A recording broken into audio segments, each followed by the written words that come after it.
We are in the Formula One summer break, and that means one thing: pure boredom. I am bored. You are bored. Lando Norris is bored. Oscar Piastri is bored. And this all means that I have to come up with stupid video ideas to keep you entertained. Now, the one I've come up with today is who will be a future F1 champion. Now, I'm not just going to give you one. I'm not going to give you 2, 3, 4. I'm going to give you 5 people in the Formula One world who I think will be world champions. Now, stay with me, because I want you to watch the whole video, because that gets me the most subscribers, and I would love if you guys go down and subscribe, comment on this video, like the video, and everything like that. So, let's get started. Now, my number 5 prospect for becoming a future world champion is Oliver Bearman, and there are a couple reasons why. 1 second. I didn't like the glare. Oliver Bearman. Now, this is because of his 2024 Saudi Arabian performance. Now, in 2024, Ferrari had a couple good results. Just a couple. And that means that they had a good car. And Oliver Bearman drove it. And he finished above now number 2 in the world title race and 7-time world champion Lewis Hamilton. He finished ahead of them both. Now, this may not seem like a big deal, but it is. He held off both of them to finish the race in P7. I hope I got that right. My laptop's dead, I can't research it right now. And this means that he is ready to step into a good car. Right now he's in the Haas, and he's had a couple good performances this season. But we've not really hit his tracks yet. His tracks, I would say, are more Azerbaijan and street circuits, you know. I don't know why I just mentioned Azerbaijan.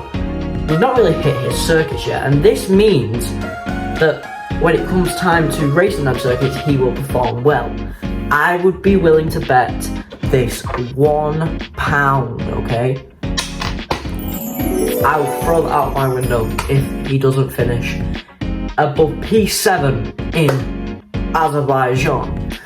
And next on our list, my number 4 pick for future world champions, stay tuned for number 1, is Charles Leclerc.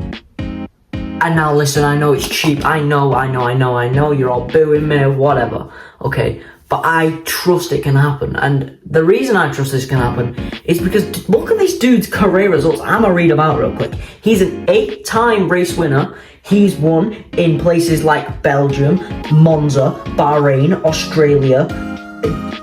Austria, Monaco, Monza again, and then the USGP. This is not a guy who is a crap racer. This is a guy who got screwed by Ferrari I don't know how many times, and he still gets nightmares from the fact that it happens so often, dude. Literally last year, Canada 24 lost them the Constructors' Championship, dude. Sent Carlos off on a tear of horrible Williams things. I can't talk today. And listen. I promise he can be a world champion. But you just gotta give this guy a good car, a good team, a mental therapist, a good social worker, because they're his parents, Fred Vasseur, and the FIA are having a little dispute at the moment. So don't get me started on that, okay? Listen, like I said last time, trust me, bro. I've got more facts. You listen to this. And this guy should already be an F1 world champion, because he should have won that shit in 2022. There were so many times that Ferrari's shitbox fucked him up, bro. This is so crap. And Ferrari strategists fucking dream we are checking. Honestly, these guys are actually brain dead. One example is in the Spanish Grand Prix in 2022. He was leading comfortably until his Ferrari blew up, costing him the race. And no, that's not it. Next up we have the Monaco Grand Prix, which apparently he still dreams of. mais je dormais et je me suis réveillé dans un cauchemar. I dream of it too, Charles. Don't you worry about it. And if you don't know what I'm talking about, then you're not an F1 fan, you're a loser, go away, I don't want you here. Because they picked Carlos Sainz first, and this means that they have to double stack. But his engineer told him to come in, and then after this guy's already pulled a U-turn to get into the Monaco pit box. He's there, sat there, so then Charles like, no, fuck, no. Horrible recreation, here's the actual clip. Hard.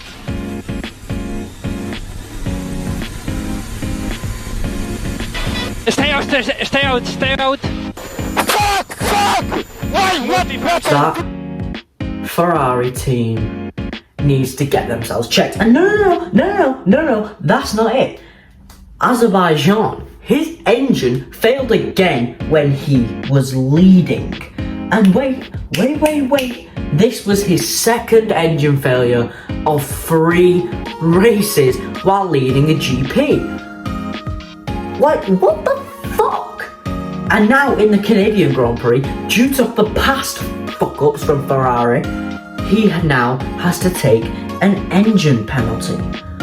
Although he recovered to 5th, this was a direct consequence of Ferrari building a crap box, unlike this car, which was amazing. Unlike this illegal car, they couldn't build a correct car. Like, dude, what are you doing? I don't understand at this point what Charles was doing.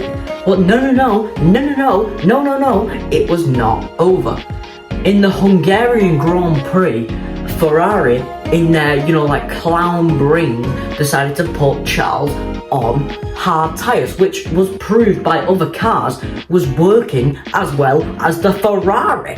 So they decided to put him on it anyway, which doubles the Ferrari-ness of the whole situation and drops him from 1st to 6th position. Now, Charles literally said, this is a disaster, according to Google AI, I guess. And by the way, this is me post-filming, I'm editing right now. I've just noticed I did not include the 2025 Hungarian Grand Prix crash out, so I'm gonna add that in now. This is so incredibly frustrating. We've lost all competitiveness. You just have to listen to me. I would have found a different way of managing those issues. Now it's just undrivable. It's a miracle if we finish on the podium. But anyway, this concludes my Leclerc section, which is probably going to be the longest one because he should already be a Formula 1 world champion, except Ferrari have messed it up, and I am certain that he needs to leave that team because it's a collapsing place and a horrible work environment. Lando Norris. This guy went from being the most loved driver on the grid to getting death threats. I don't understand, just because he got good. Now, this is a preference of mine. Lando is a solid driver, and like P1 with Matt and Tommy said, you don't get 9 points. Shit.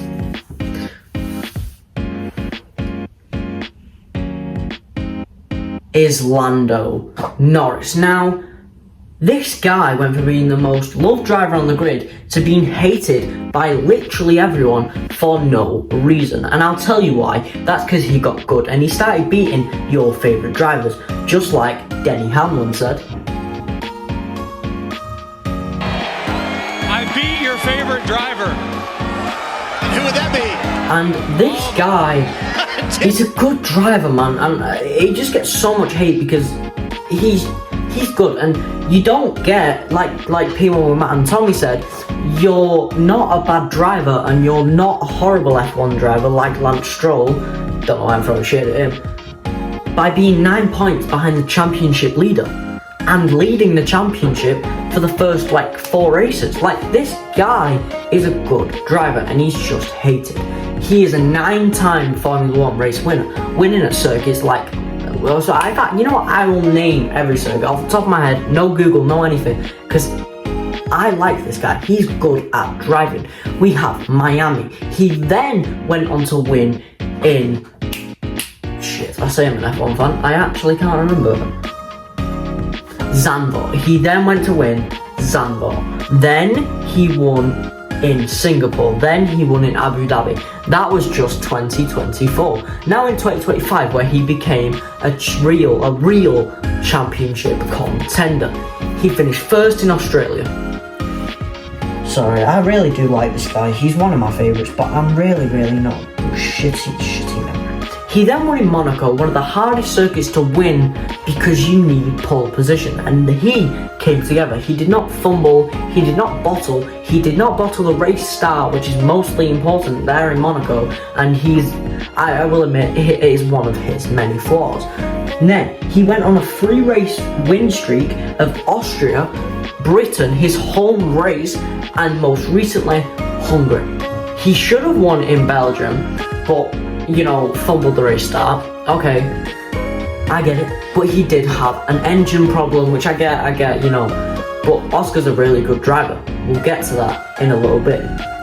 He was also runner-up in F2 in 2017 and won F3. He didn't actually do F3, sorry. He did F3 European Championship in 2017 and won F2 in 2018. Now, that's not a guy who's bad at the sport, like Lance Stroll, who didn't win anything in his junior career.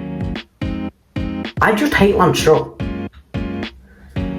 Moving on, number 2, my second most likely person on the grid to become a future world champion, Kimi Andrea Antonelli. Now, this guy cooks. In his first ever F1 race, he came P4, where every other rookie crashed out of the race. Jack Doohan. Isaac Hadjar on the formation lap, dude, grow up, come on. Joking, I'm not Helmut Marko. This guy is pure evil, dude. He said it was embarrassing to cry after crashing out your formation lap, dude. Like, imagine how much pressure that, like Isaac Hadjar had to, inhale because he crashed on his formation lap. That's just sad, and really, it is embarrassing, and everyone judged him, but he's come back beautifully. But anyway, moving on, I'm talking about Kimi Antonelli.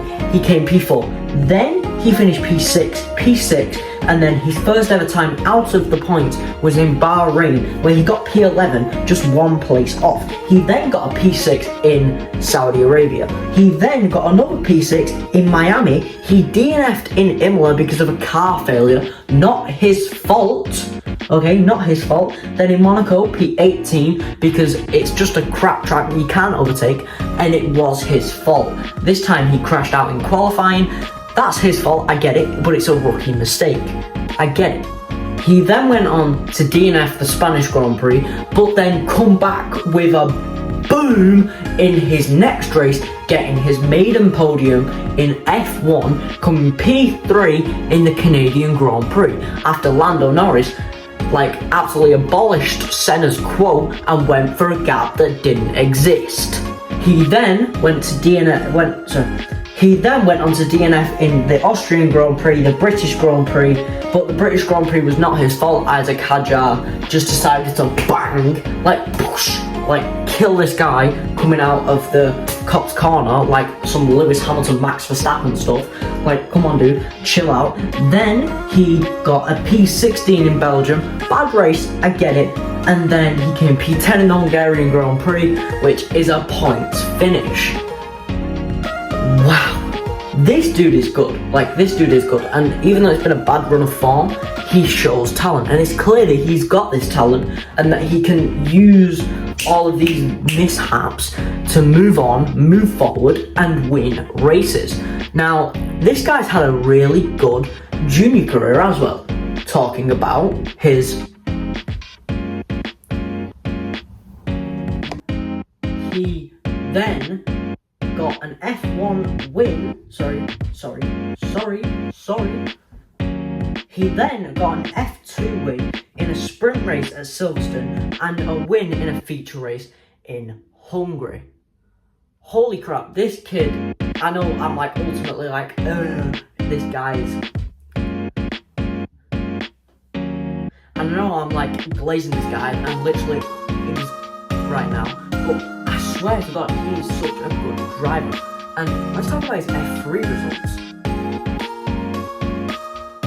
Just kidding, this guy skipped F3 altogether after being so damn good and winning Formula Regional Middle East and European. The last person to skip F3 was, the 4-time world champion Max Verstappen. Like, this guy is cold.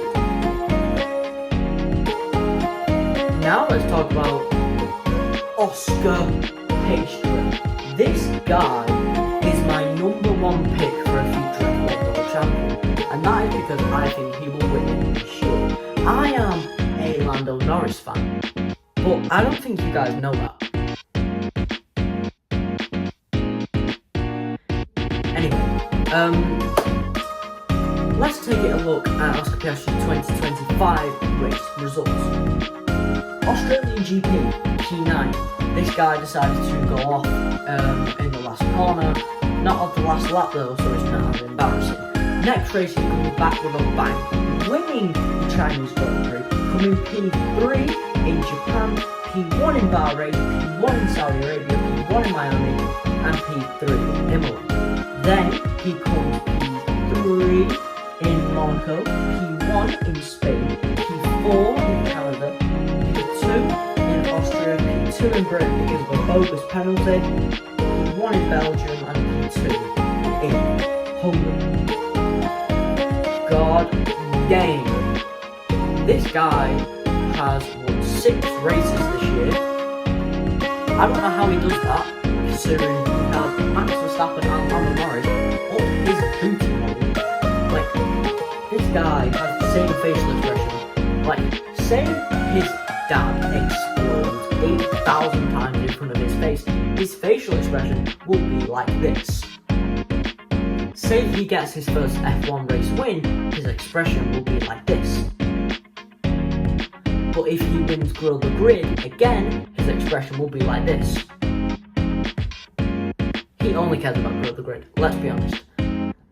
Let's talk about his F2 season.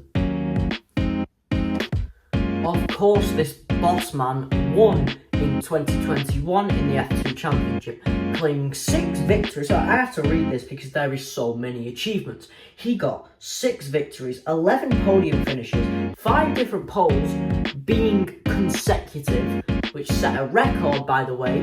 Then he got 6 fastest laps. This guy is unbeatable, dude. Like, I know I was glazing Kimi Antonelli, but Oscar's a different beast. You know what I mean? Like, this guy is insane. Wow. And I think Lando Norris is a really good driver, don't get me wrong. But this season, Oscar Piastri has the edge. Lando Norris is all about letting things get to him, you know? He shows his emotions, but Oscar Piastri has the same face for everything, like I mentioned. And this makes it easier for drivers to get intimidated by him, you know? Like, if I was Lando Norris and I saw Oscar Piastri driving with this facial expression towards me while I'm here like this, dude, I would be bricking myself. That is not something I want to experience.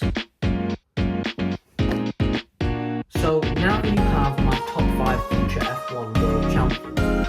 Thank you so much if you made it this far into the podcast. I know I went a different direction with how I'm doing this new podcast. I really liked it. You might have used the last one though, but no one subscribed, which really made me off. Sorry. So I just thought I'd go with a little different style and keep you guys more entertained. So please, yes, like and subscribe to the podcast, share it, comment on it, and watch it all the way through. I know you can't if you made this far. Thank you so much. Comment down below if you disagree with any of my rankings, and I will feel free to heart your comment, say a nice thank you for watching, and leave you alone.